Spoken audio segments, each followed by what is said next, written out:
Well, good evening. Wow, we're having a good showing tonight. I guess most of you want to see who is buried in the cemetery.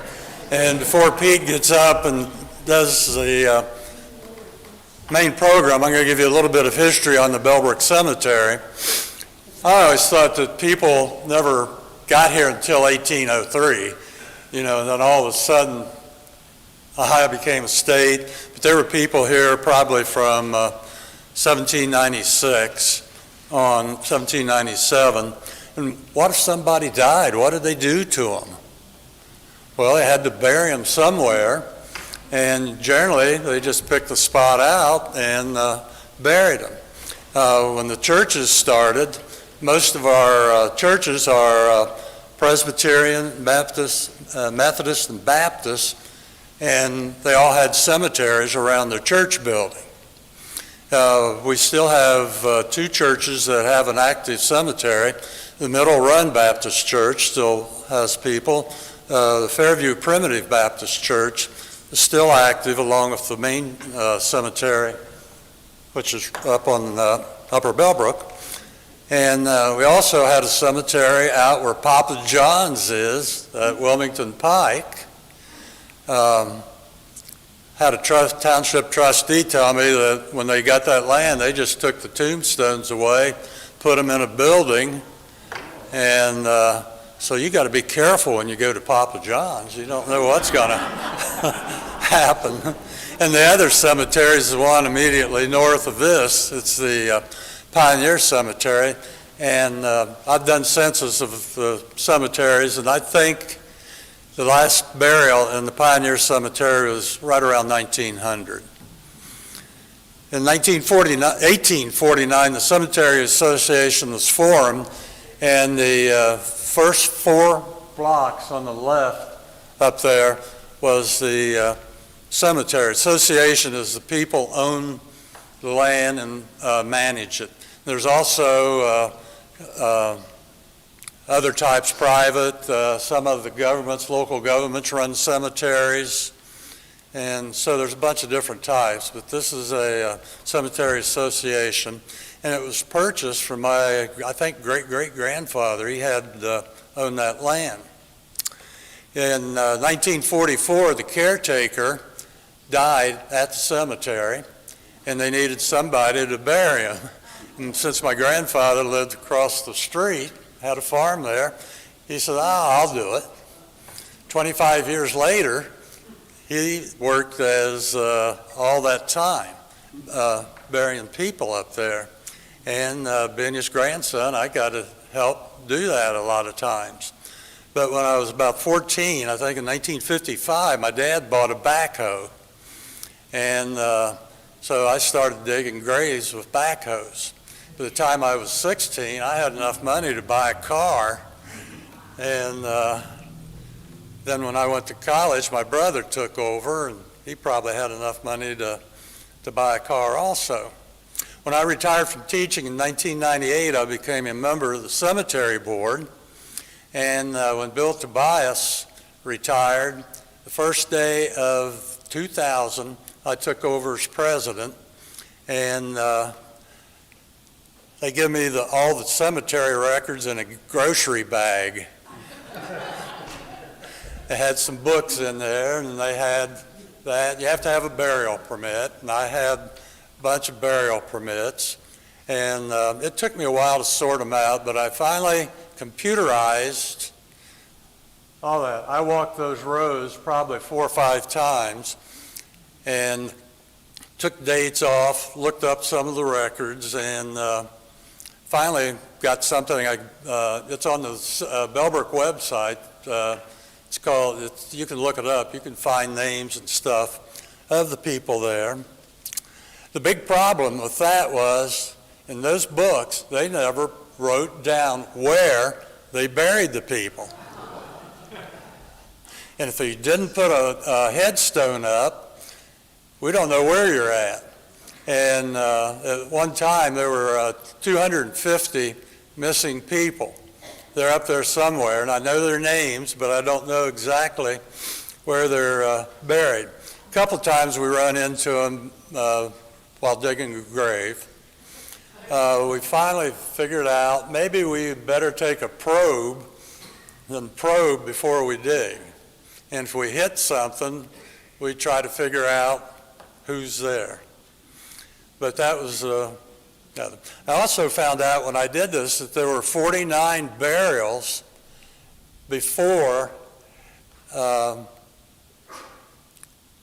January 7th, 1851 is when they put the first burial in. It happened to be a relative of mine, of course. And but there were 49 people that had been reinterred up there. And they mostly, as you go in the center, that first cross, that's where most of the oldest ones are buried. Then they sort of scattered out. Let me see. 2016, I had some health issues, and Tim Lee took over managing the cemetery and is doing a great job. There are about 4,000 burials up there. When I was in charge, we buried about 800 people, and I think I got about 98% of them where they should be.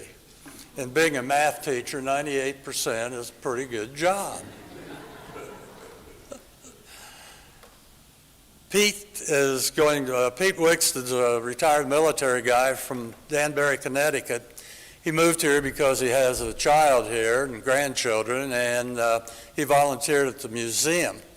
And he got interested in doing this, and he's either written or given probably a dozen presentations. He does the history tour, the history for the schools, the library, and has done a great job doing that.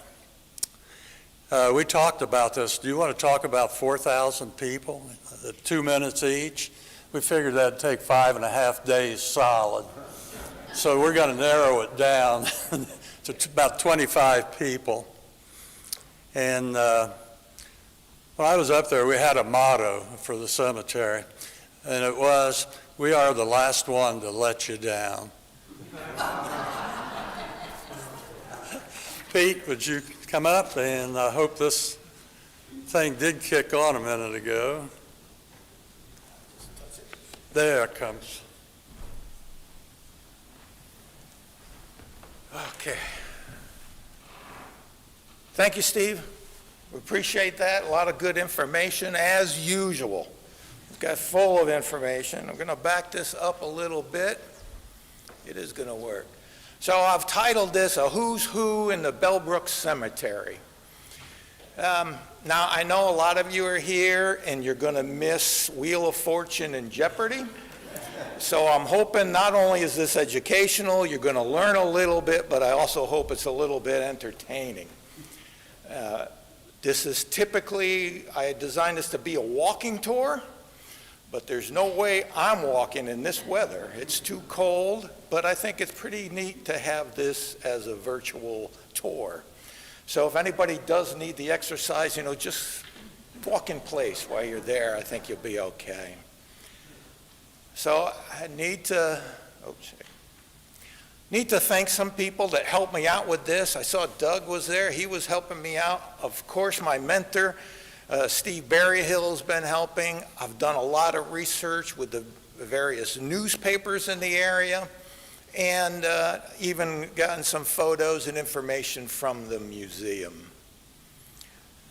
I want to go back just one.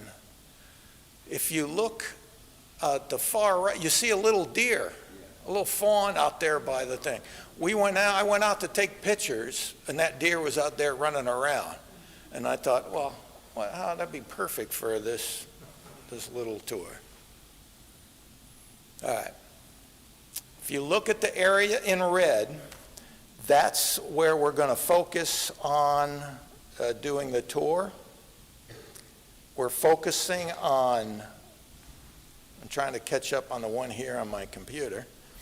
We're trying to focus on the older graves, not the newer ones. I don't want to upset anybody or get into that kind of thing. There might be some grief still. And I also think that it's a good way to honor the folks that were here before us. So we're going to start at the center of the cemetery, and that's where the flagpole is. I think you've all probably seen it up there. Well, in the first grave we're going to see there, well, let's go with it. There's a monument there for honoring our unknown soldiers that have passed. And our first grave is also right there at the flagpole. And it's a Revolutionary War veteran, name of William Horning. He was born in Maryland, and he died in 1829 here in Bellbrook. He's actually not buried there. He's actually buried in the Pioneer Cemetery with his wife Harriet. Their headstone was either never in place or missing, so we don't know where he is, but the American Legion took upon themselves to have a marker there so that we know he was there. And he actually fought in the Battle of the Cowpens in the Revolutionary War. And I kind of thought it was kind of neat that we actually have a little sketch of what he looked like there too. So kind of neat. In our cemetery there in Bellbrook, we have individuals from every war that America's fought in, at least up to World War II, that I know of, that'll probably, and it's in this presentation. I think that's pretty honorable. William is also not the only Revolutionary War vet that's in the cemetery either. There are others.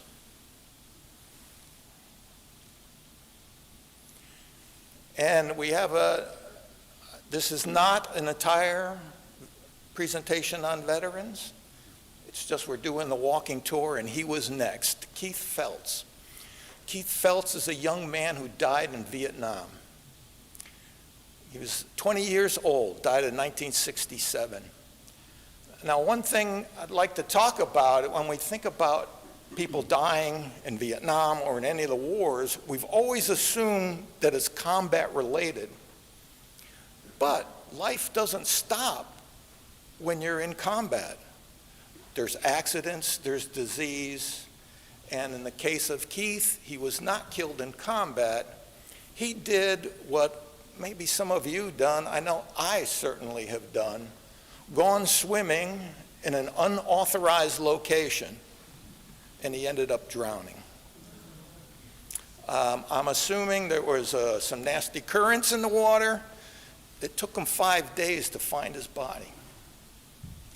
Now I say this too, this in no way diminishes his service to us. And we still owe him all the honors and respect that a member of the services has done, especially those who've given their lives for our freedom. So thank you, Keith. I really appreciate that. And of course, now we have another veteran, Paul Miller. And get there. Paul Miller died in Italy, World War II, at the age of 24. I don't think he's buried here, because there shows a burial in the Sicily, Rome American Cemetery in Italy. So I don't know if he was actually moved. Yes? My dad fought with him. He's buried over there. He is buried. Yeah, he's my dad's. They actually have him buried over there too, so he's in two places. We can share him. But this young man, everybody knows where the Bellhop Cafe is? That used to be the American Legion. And it was the Miller-Tuttle American Legion, or the Tuttle-Miller American Legion. It was named after Paul Miller. So I think that's pretty neat. Harry Stevens. This is Steve Berryhill's grandfather. If you look at the house, it's across the street from Bellbrook Park. It actually used to be located where the Brookside Garage is. and was actually moved to its current location. If you've ever been on the ghost tour with me, we think Harry might still be around in that house. So that's a really neat tour. And of course, we have a nice picture there of Harry doing some work.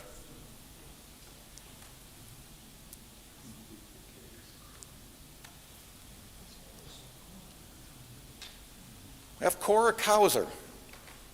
Now, I picked this one because I wanted to focus on the headstone. It's very unique. There's very few up there like this. It's got a little reddish color to it. The lettering is very distinct, kind of fancy. I call it avant-garde. And I highlight this because I wonder if this is a part of her personality. I would assume her family picked this because she might have been a little bit avant-garde, didn't want to follow the standard. And so she has this memorial for herself that kind of highlights her personality.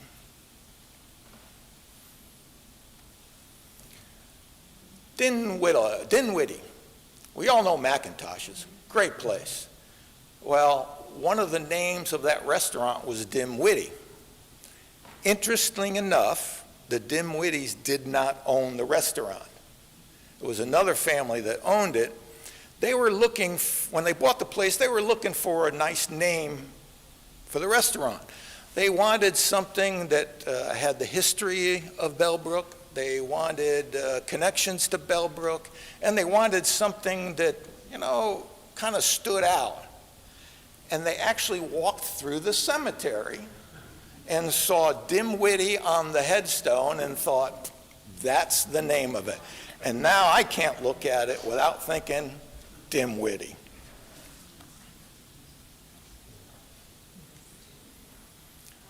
Joseph Tate. Joseph Tate is one of those individuals who's is a reburial. He actually died in 1821, and the cemetery was built in 1850. He is actually the oldest reburial in our cemetery, and I think that's pretty significant. Somebody really wanted him to go there, to have it that long.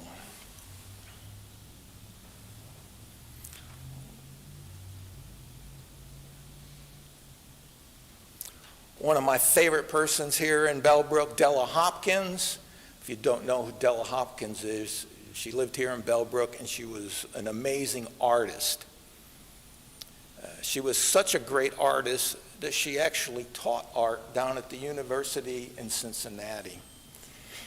If you look at the picture there in the middle, that's her. She's sitting with one of her paintings she painted. She's sitting on a bench that she carved, and she has a ceramic piece. I know that bench is at the museum, and it is amazing. And she carved it with a little penknife. It's utterly amazing. I think it's a real tribute that here's this great artist from Bellbrook, and in Bellbrook Museum, we have a great many of her pieces. If you've never seen them, please take a look. We also see that house there. It's about across the street from the firehouse in the main drag. That's where she lived. Next up is John Marshall. John Marshall is a Civil War veteran. He lived to the ripe old age of 85 after serving in the Civil War. Steve talked a lot about how, some people we don't know where they're actually buried. Well, a couple people came to the cemetery one time looking for this man's site where he was buried. There was no headstone. They think they found it. They did a probe. They found something that was there. And these two individuals obviously must have been family, ordered a headstone. This is a headstone from the VA, and had it installed. Soon after, additional research, we're not too sure he's really there. But, we'll still respect him, and, don't think you're going to get that spot if it's your turn, okay? I talked earlier about the American Legion here in Bellbrook. This is Edward Tuttle. He died in 1918 in World War I at the age of 27. He died in France. And of course, he was also part of the naming of the American Legion here in Bellbrook. I think that's kind of nice. And of course, his other compatriot, Paul Miller, we met Miller. So the Miller-Tuttle American Legion, we've met the two individuals that was named for.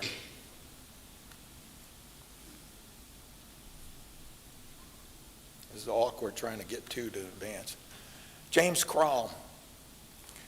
James Crowell was a funeral director here in Bellbrook.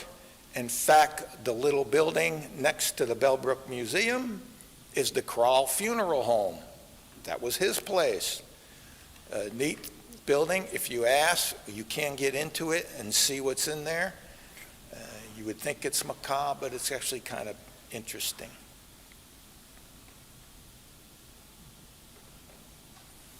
Ida Hale. I picked these stones because they're, again, unusual. Reddish brown color. If you look at the lettering, it has a patinaed copper look. I think it's quite elegant, quite beautiful. I think it was a sign of the times at this time when it was done. There are several other stones throughout the cemetery that have this same design. There's a couple up there. There's that Brailsford was actually a doctor here in Bellbrook. And at the ghost stories, we have some stories involving him. So look for those.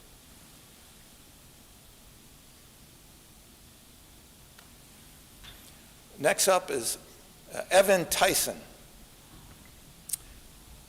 Evan Tyson was 16 years old and fought in the Civil War. He died in Tennessee. I'm not sure if he's really buried here because down in Tennessee, they show him buried there.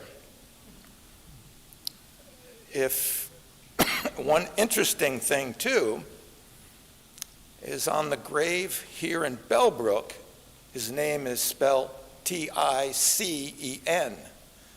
But on the one in Nashville, Tennessee, his name is spelled T-I-S-E-N. So it's possible they could be different, but everything else matches, age, et cetera, et cetera. So I think this is really just a memorial to him in our cemetery, and he's actually buried down in Nashville, Tennessee. He's also another individual, did not die in combat. He actually died from typhoid. And as we know about Civil War history, a lot of the soldiers died from disease during that war.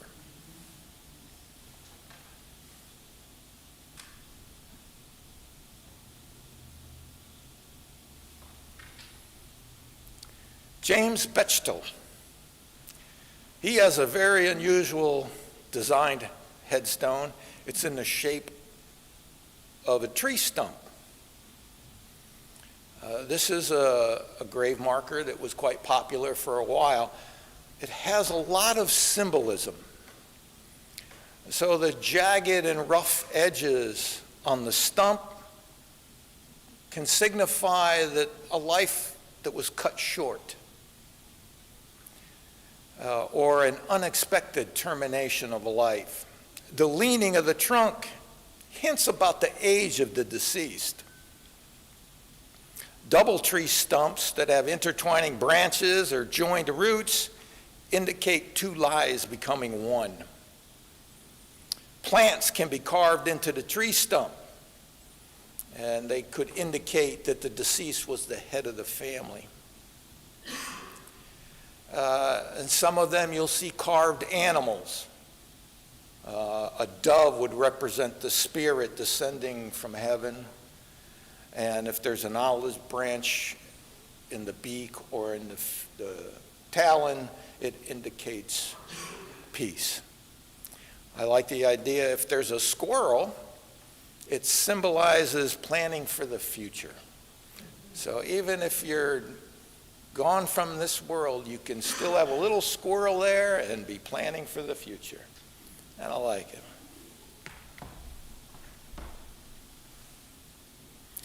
Alexander Ingram. I think this is one of probably the most interesting graves that we have in Bellbrook. Alexander Ingram was born in 1837 in Scotland. His family moved here, his father and mother moved here. I don't know how they ended up here in Bellbrook, but he became a very successful farmer. So successful that Alex was actually sent off to Dartmouth College to study medicine. Now this is at a time when doctors typically didn't go to school for medical. You would learn from a previous doctor. The rules for getting a license were quite easy. So he actually became a doctor through college education. And he must have been pretty good because after college, he was actually employed by the North for the Civil War and was an assistant surgeon. He was assigned to a hospital in D.C., and he even went to combat. He encountered a lot of battles, a lot of shots, and wrote many poems about how horrible combat was. Eventually, the war was winding down, and he was actually put in charge of a hospital, and then he was actually regional director for about 4 hospitals. And the United States government didn't want him to leave after the war. They actually sent him out west to be a doctor out there. He was in California and was moving up to Oregon.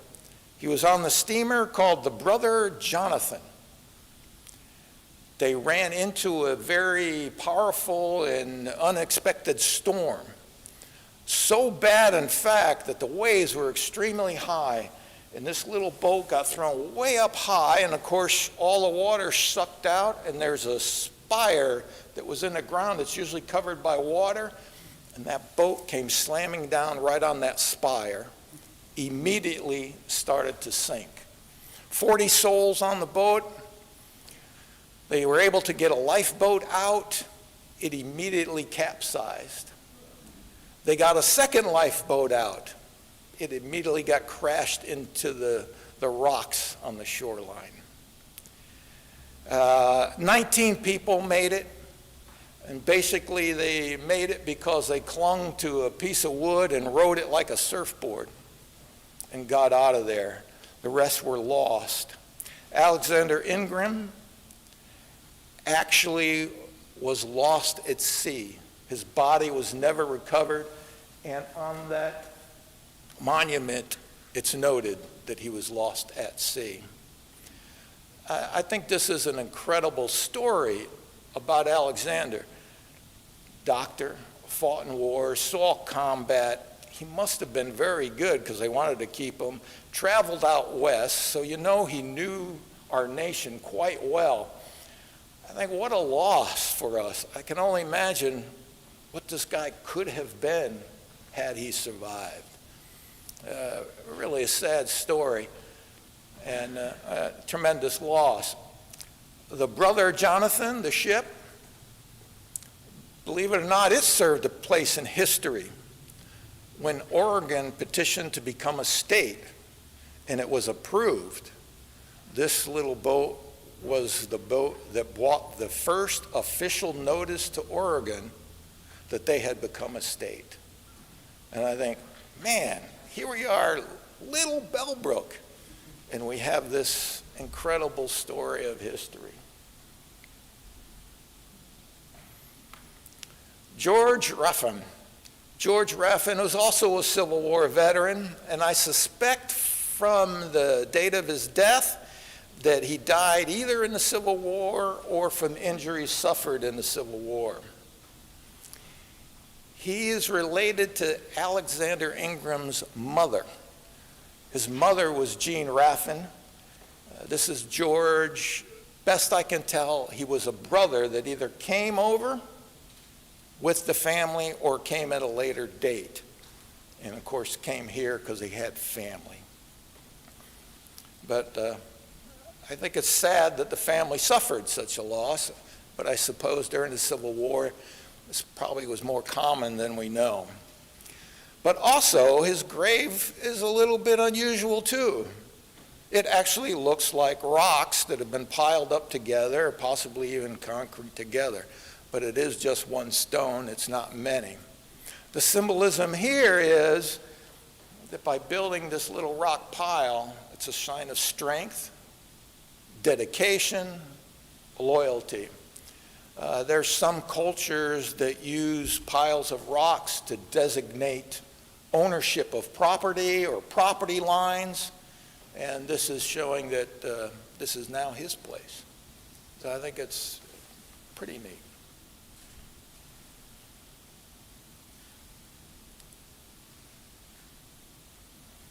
Rebecca Morris. This is a cylindrical headstone. You can see it's round, it's long, kind of got a reddish color, pretty unusual. There's not too many up there. There's a few of them like that. And you can see one is actually kind of rolled a little bit and can't read the whole thing. But the meaning behind this is it's a circle. And it means a circle of life. We're born, we die, and there's this kind of unending. It's also a segment of a line. It goes on for infinity. That once we die, there's infinity. And I think it's kind of neat that we see this in there and the symbolism kind of special.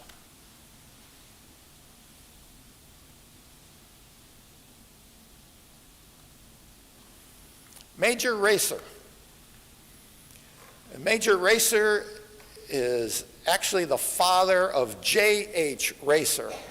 And if you look at that photo of the building, it's the Racer landscaping company that made fences out of plants. And they used a plant called, I know it as the Osage orange. I've heard them called hedge apples or hedge balls. They're that, looks like a giant orange. You see them every once in a while. Well, these plants have thorns on them, and you could intertwine them, so it made a really good fence, and with those thorns, nobody's going to sneak through. And we suspect that if you see one of these old trees around, it's likely that it's from this racer company that had it there as a fence, and it just survived all these years. So I've seen these walking around the town, and I have a whole new respect for these plants because they're pretty hardy, I guess.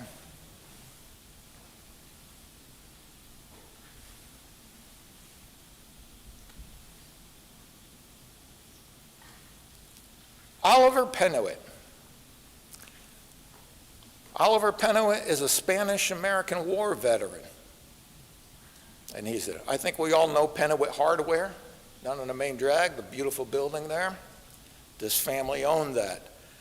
But I want to show you the spelling of the name. Now, I've always seen Penowit spelled with one T, sometimes even two T's.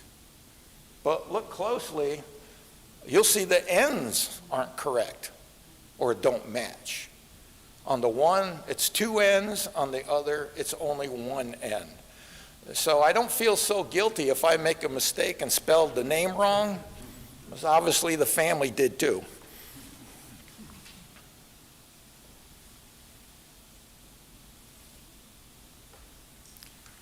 The founder of Bellbrook, Stephen Bell. And yeah, looks happy, doesn't he? Happy guy. Really happy guy. You know, I love this guy. I love this guy. I've studied about him. I've read about him, done some things about him. Incredible. He died at the age of 78, but he died in Springfield. And he was actually interred in Springfield. Anybody been to the Frank Lloyd Wright house up in Springfield? Sure. That cemetery that's right across the street, that's where he was. Now, Stephen Bell had an interesting view of death. He wasn't afraid of death, and he knew he was going to die soon.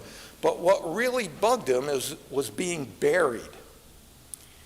And he didn't want to be buried because he thought it'd be horrible that his friends and family would not be able to gaze at his happy, smiling face.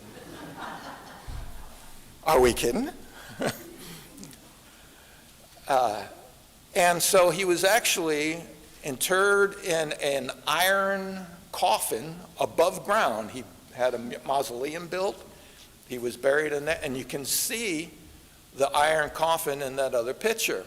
And if you look real close, up on the top, you can see the feet at one end, and the top is the head. There looks like there's a little portal there. It is. You can lift that up. There's a piece of glass, and you can look down and gaze on his happy, smiling face.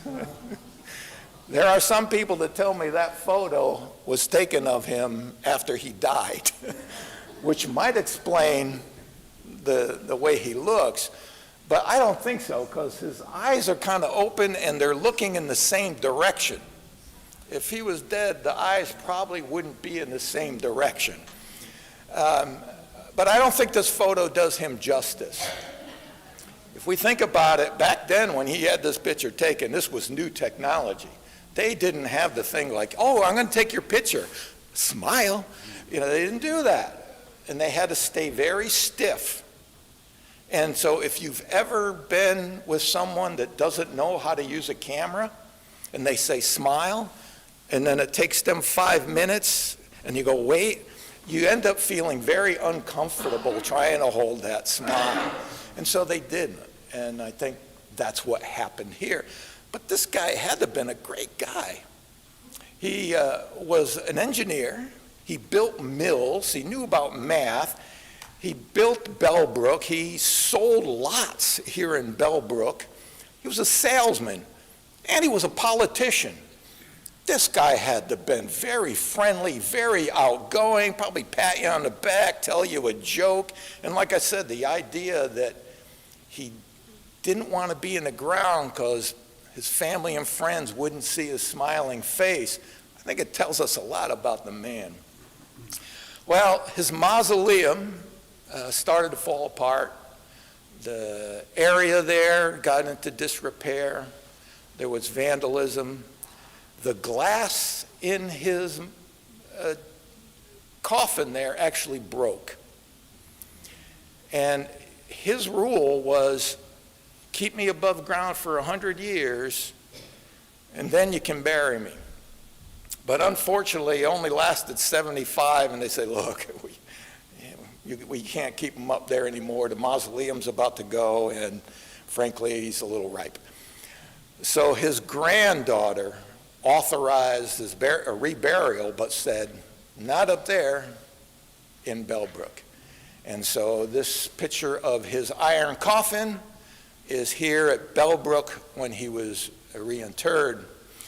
Now, they didn't have a headstone for him, and I think it was the Boy Scouts got the headstone, but I think they got a pretty good price on the headstone because on the other side, there's another person named John Peterson. So I got a good price, you know, and it lays flat. I like to bring this up to the Historical Society, as I think the guy deserves better. You know, I think we should have a fundraiser to get him a decent headstone and put him up. There's another interesting story about him. When he was buried up in Springfield, people would come from all over to see his tomb. Part of that is they liked him. He was a politician up there too. I'm sure people loved him. And I think they kind of liked the idea of seeing his smiling face. You know, you don't get to see dead people all that often, so that's nice. There's an article in one of the newspapers where a reporter went up there and witnessed this. And it was years later, and he talks about how he's in really good shape. The clothes are a little bit faded, and his nose is a little bit decayed, and he's lost one ear, but otherwise looks fine. One last story on the guy. There's a little girl buried in his tomb with him. And of course, it begs the question, who's buried in Stephen Bell's tomb? There was a big mystery. I don't know why, because it was very clear. The girl's name is Wealthy Lily Carolyn Leanne. It's his step-granddaughter. His first wife died. She's actually in a Pioneer Cemetery with a headstone that's still visible. He remarried, and this little girl lived near them. I'm sure they interacted together. She passed away from typhoid, and the family didn't have a lot of money. Stephen Bell did. And I think because he had such a close relationship with this girl, the family didn't have a lot of money, that they said, well, she'll fit in the coffin with him, and then they'll be together forever. So I think it's a sweet story. And again, not in line with his photo. It's a pretty cool looking, pretty cool guy. He was 72 when he had his last child. Yes. 72. With his second wife, I believe. Now, people have asked me, do you know all of the children's names? And Steve taught me, so let me see if I get it right. It was, there's Robert, Taco, Jingle, School, Lunch. Nobody's laughing, they don't get it, Steve. Taco Bell, Lunch Bell, School Bell, yeah. Yeah, so no, I don't have all the names memorized, and neither does Steve, so don't ask him. Tinkerbell was another one. Dr. John Turnbull. This is another interesting character. He was actually another doctor that went to college right before the Civil War and got his medical degree and fought in the Civil War for the North. Saw a lot of combat. In fact, there's reports that he was shot 6 to 8 different times. But about as best it happened is it broke the skin. You know, you get a bullet through, you see a bullet hole in his hat and his coat and his pants. So he was never really technically wounded. But still, when you get shot 6 to 8 times, that's pretty significant. That'll ruin your day. And it doesn't end there. He was actually captured by the South and put in a prison camp. And again, I think we can understand that prison camps by the South were not very nice places to be. And so this guy survived all that and then came to Bellbrook. Why, I have no idea. But I'm glad he did, because we probably needed doctors, and I bet you he was a good one. Probably knew it very well, probably took care of people very good, but I bet you his bedside manner wasn't very friendly. I suspect that he was a little bit gruff. He was eventually released from that prison camp in a prisoner swamp, not at the end of the war, earlier. Stories are that he did probably survive better, probably got more food, because he was ordered, of course, to treat the Southern wounded along with the folks that were in the prison camp with him. And you can see his house. It's still on the main drag there. If you go right past, it's almost across the street from the gas station. Still there. Silas Hale. Take a look at that building. It's right across the street from McIntosh's. That's the Hale building. Guess who built it? Silas Hale. So now we have his grave. We have a picture of him, very dapper man there. When he was here in Bellbrook, he was like a jack of all trades. He did everything. He was the postmaster, the that. It seemed like when there was nobody that wanted to serve in some position, they said, I'll give it to Silas, he'll do it. And I think he did. His son stayed and was actually a teacher up in Xenia. So. Come on.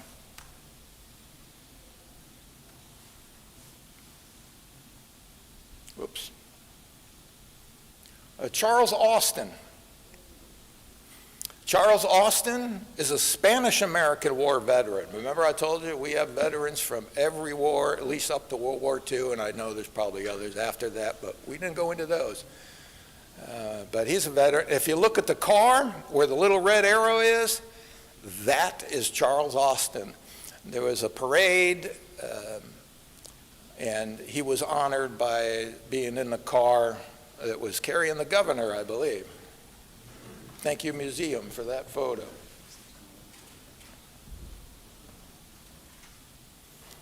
Michael Settler. If you look at the picture of that building, it's across the street from McIntosh. It's across Main Street. And you can see where that bench is. Well, right about where that bench happened is where Michael Settler was shot, and he eventually died from his wounds. He had met up with an individual called John Ramsey. Ramsey has a reputation of being a little rough, mean, unforgiving, and just a kind of a nasty person. When Settler sees him, Ramsey is carrying a minnow bucket. Well, what do you carry a minnow bucket on there? And of course, Settler had to make some sort of comment to him about carrying this minnow bucket. And Ramsey said, that's, these kids stole it from me, and I told them they had to give it back to me or I was going to, do nasty, beat them up and take it. He said, so I got my minnow bucket back. And Ramsey went on to make comments about, and I think we've heard them all still in today, this country's going to hell in a basket because these kids don't have no respect for us taking a man's minnow bucket. They're just stealing. And Settler looked at him and said, yeah, well, it takes a thief to know one. Because they had had an argument about Ramsey stealing something from Settler. Well, of course, Ramsey didn't like this, and the argument ensued. And eventually, Ramsey hit Settler with the minnow bucket. And they kind of started walking away, and Settler picked up a couple of stones, threw one at Ramsey, and hit him right in the back. Ramsey turned around and said, what are you doing? Don't you throw rocks at me. And of course, Settler had the other rock, and he kind of pulled back and flinched at him.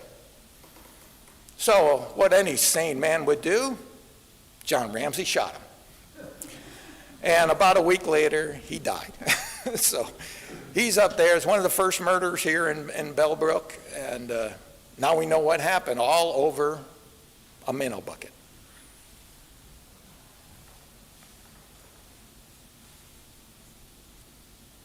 I like this little lady, Jeanette Gross. I don't know if you can read the headstone there. She was born in 1912. She died in it says 21 here, but it's actually 2012. Oh no, 2021. She's 109 years old. She's the oldest person interred up there in the Bellbrook Cemetery.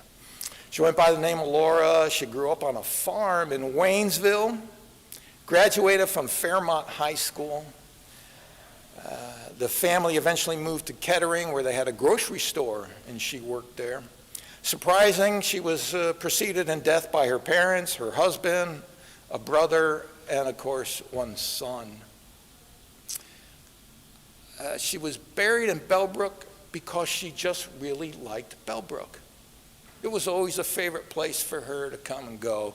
So her family said, you know, I think she would be very happy to be here, and we're happy to share this with you all. 109. Unbelievable. Clara Berryhill, yes, one of the Berryhill families. She was born in 1854, died in 1873 at the age of 19. Marcia Treadwell did a paranormal investigation at the house she used to live in and made contact with her. And it was years later, and you think, okay, what does this lady have to say after being dead for so long? She's still angry that she died at such a young age and missed out on life. I feel bad for her that you have this spirit, been gone for so long and still kind of angry. But I guess you can understand it. No one would want to die at 19. Come on. Rachel Berryhill Hopkins. Yes, Berryhill family, and Della Hopkins' side too. She is the first person to be buried in the cemetery. She was buried in 1851. So that's number uno. David Brown. He died in 1848, and the cemetery didn't get established till 1850. And I saw this, and I saw the headstone. It's kind of one of those old headstones, and, you know, I'm a smart guy. I know exactly what this is. He's a vampire. Right? No, of course not. I'm kind of dumb, I guess. And then I realized it was a reburial. There's a lot of them. This is just a good example, and I just think it's kind of a neat story to say he's a vampire. Got a little laugh. Everybody knows where White's Corner is? This is the White family plot that had the farm there. In fact, the old farmhouse is still there. It's like right across the street from Skyline Chili there. So you can see it, the White family.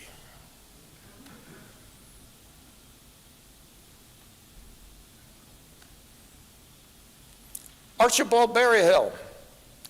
He's the son of Alexander Berryhill, and Alexander was the first Berryhill to come to Bellbrook.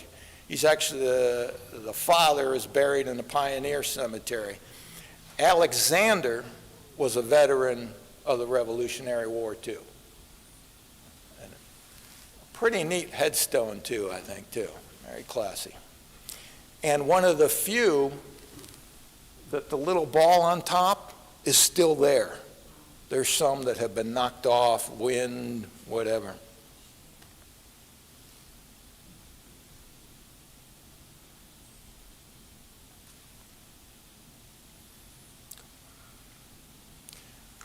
Eugene Belden.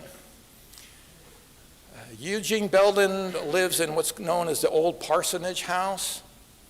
It's right across the street from about the gas station. It's the joinery. We know it as the joinery now. Eugene was described as looking like a skeleton. And you can see he's a pretty skinny dude up there. On the ghost tour, there's a story of a young man who was mowing the yard. This was well after Eugene had passed. He was mowing the yard, and afterwards he went to collect his pay, and he says, "Who's the old skinny dude that was up in the window?" And they showed him a picture, and that's who he saw. And he described him as, he looked like a skeleton. So we think Eugene might still be around in his old house. So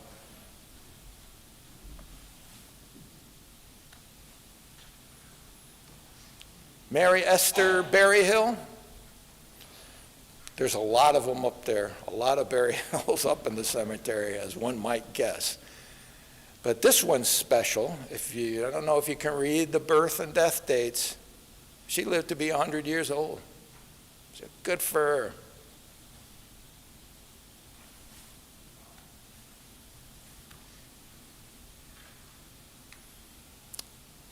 I did a very unscientific method and found the tallest monument in Bellbrook. This is one, it's in there. Now, I know what you're thinking. There's some others that are pretty big. This one's bigger. It's actually John Bigger. He's buried there, and he has the tallest monument. And of course, if you want one, I think it's written up there, 12 feet 6 inches. And I measured it for the monument itself, not the base it sits on. So don't cheat and add the base, it's only the monument. He was born in 1796 and died in 1855 at the age of 59. And I think the name fits. He's got the biggest monument, John Bigger. Go figure. Anybody says, I have a beautiful monument, yeah, mine's bigger. John Stake. This is another house that's, it's just down the street from the taxidermy shop, if you look at it. That's a picture of him. He built that house, and there's a lot going on in that house.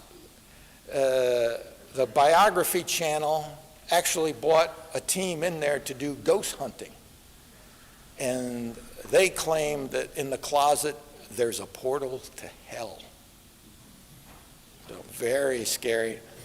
The family doesn't think so. They're quite happy there. They've never experienced anything bad. But if you go on the ghost tour, you will learn a little bit more. James Naylor, 23 years old, died from his wounds at the Battle of Chancellorsville, Civil War. That was a pretty big battle. That was the battle in which Stonewall Jackson was mortally wounded and died.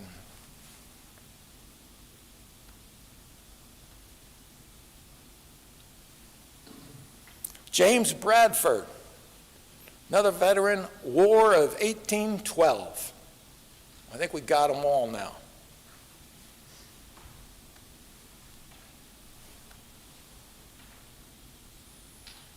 The Morris family. Oh, no, I'm sorry, we skipped one here. The Morris family. We all know the Morris Reserve. Well, they have a whole area that's the Morris family plot, and they owned that as a farm back in the day. And then Evan Morris is buried there. Evan Morris actually wrote and produced a play about Sleepy Tom. Do we all know who Sleepy Tom was? Famous racehorse, set a world record here from Bellbrook, was blind. Unbelievable story. Neat story, too. I know the guys will know this. Penthouse Magazine? Yes, sir. Yes. Yeah, Dirty Magazine was Larry Flint. He produced it. He's actually originated here in Ohio, Dayton, Ohio, and got his start in the porn business here in Dayton, Ohio. His daughter lived here. Lisa Flint, she was in a car accident and was killed. She left behind a husband and 6 children. Don't know what really happened in the accident, but it was said that she suffered from seizures, and they suspect that she had a seizure right before the crash. They say she was found outside the car, so there's suspicions that she was not wearing a seatbelt. There was a passenger in the car that was taken to the hospital with no serious injuries and released.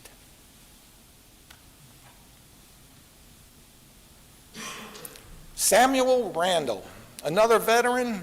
He actually served in World War I and World War II. That's pretty amazing. Thankfully surviving both wars.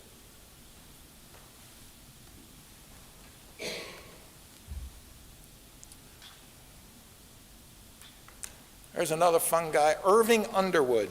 Irving Underwood, the picture there, you can see of him. He was actually one of the ushers or drivers on the electric trolley that ran through Bellbrook. He was also a barber. And he always used to joke that when he dies, he's going to be buried under wood. And sure enough, his headstone looks like a piece of wood, so his joke came true. Gotta love it.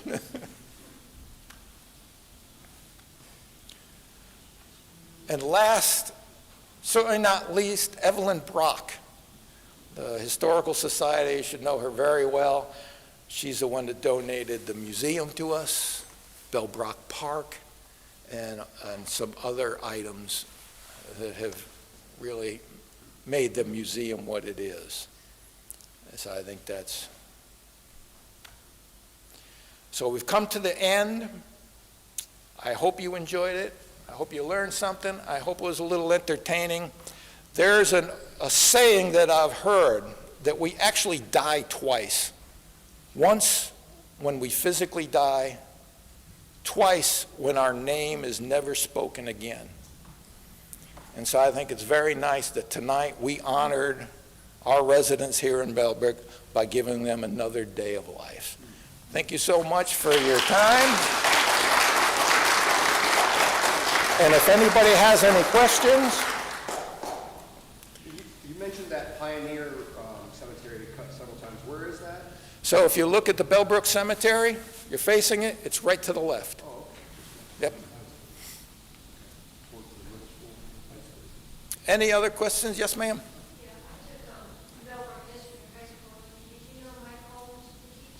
Yes, he has the stadium. Oh, nice. Oh, good. Oh, she was telling us that Holmes, what was he was a history teacher. If you go to the football field, that's the John Holmes, is it John? Dave Holmes, I'm sorry. Dave Holmes Stadium, and there's a nice gate with the name on it.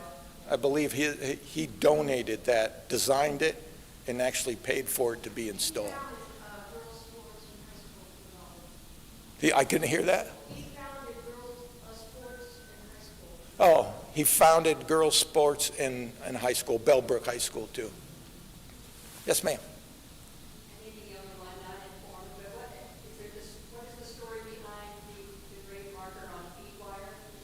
Feed wire. I used to know a lot about this, and I've kind of forgotten it. The short story is, a lot of people think this was a Civil War veteran who died, and that's where they buried him. It is not.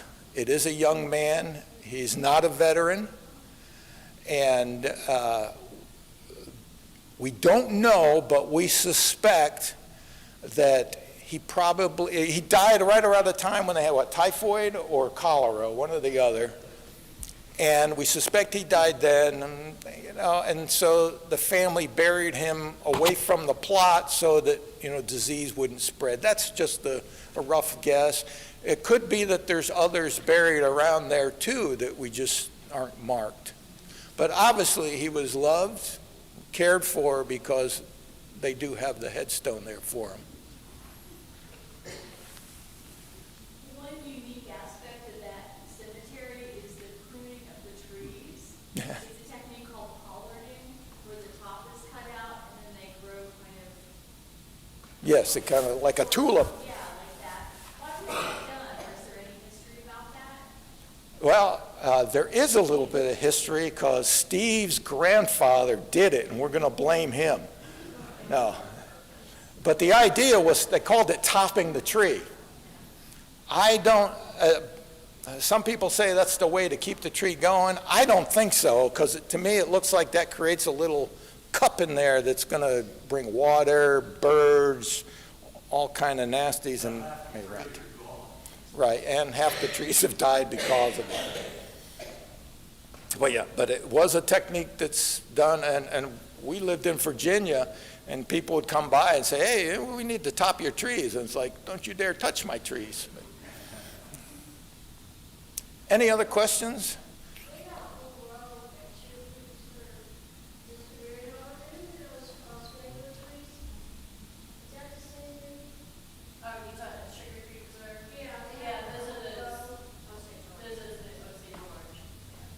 They all say orange, yes. So, any other questions that I can make an answer up for? I'm walking there a lot. Is there a row of children buried along the fence? The whole place where we bury children, they only take up a fourth of the lot. Yeah, it's right on the border. Everybody hear that question? If you look on the left, if you're facing the cemetery on the left, there's a row of headstones. A lot of them are children.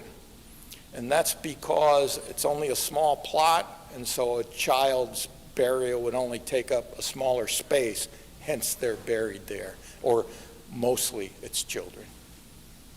I did have a question for both of you. So when you find somebody by digging and you didn't know, are they buried in a pine box? Are most of the burials within some kind of, is that how you know, or do you literally get into the bones? Long time ago, you had to put a slab down, some bricks, put the casket in, another slab. Then it eventually evolved into what they use now. All you have to have, because they were use chemicals when they want to preserve the body, and you don't want them leaking out into the groundwater. So everybody has to be in a sealed vault. Casket doesn't have to be sealed, but the vault does. And way back in 1850, they They were, didn't care then. yeah, yeah. What was the slab made of? Shale or, I don't know, about that thick, whatever. I know they used to have to drive down to Dayton, put them on a horse and wagon and bring them back.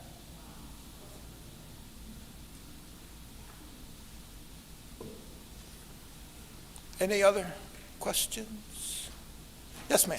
And I couldn't hear all very well, but did she mention the primitive cemetery at all? I can't hear that? Primitive cemetery on Little Sugar Creek?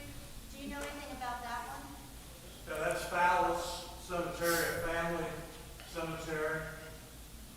You know how old, what the oldest grave in there is? Probably, like I said, around 1800. I've done a lot of research on who owned property, and Fowles was spelled a couple different ways, but there are probably 15 or 20 people. And there's still a few stones. You have to walk into that flat Yeah. thing, go up in there. My son was 52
Thank you very much. I appreciate it. Thanks for the attention. And just so everybody knows, thanks so much for coming today. The next talk is going to be on April 15th.